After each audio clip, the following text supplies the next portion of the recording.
নমস্কাৰ, মই জ্যোতিষ আচাৰ্য প্ৰসন্নাজয় কৈ আছোঁ। আজি মই ক'ব গৈ আছোঁ যিসকল ব্যক্তিৰ জন্ম তাৰিখ 1, 10, 19 আৰু 28 হয়, সেইসকল ব্যক্তি জীৱন চোৱাটো কেনেকুৱা হ'ব, অৰ্থাৎ জীৱনত কিমানখিনি উন্নতি কৰিব, সেই বিষয়ে মই ক'ব গৈ আছোঁ।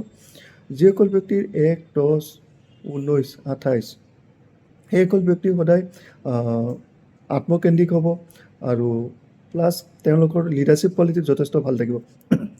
তেওঁলোকৰ যিকোনো কামত নতুন নতুন কৌশল বা নিজৰ আইডিয়াসমূহ যথেষ্ট ভাল লগাব পাৰিব আৰু সেই আইডিয়াসমূহ যথেষ্ট ছাকচেছ লৈ আহিব।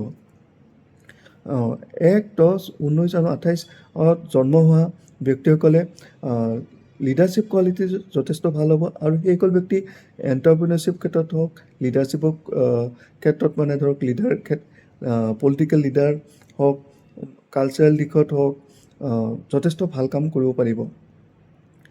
1, 10, 19 আৰু 28 জন্ম হোৱা ব্যক্তিসকল সদায় চৌগামী নকৰিব, নিজৰ কৰ্মৰে নিজক প্ৰকাশ কৰিব আৰু 1, 10, 19 আৰু 28 যিসকল ব্যক্তিৰ জন্ম হৈছে সেইসকল সদায়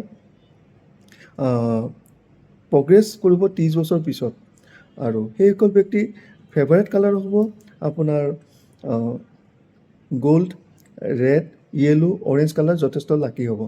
শত্ৰুৰ পৰিমাণ বেছি থাকিলেও তেওঁলোকৰ বুদ্ধি আৰু আইডিয়লজিৰ দ্বাৰা সকলো বস্তু সমাধান কৰিব পাৰিব।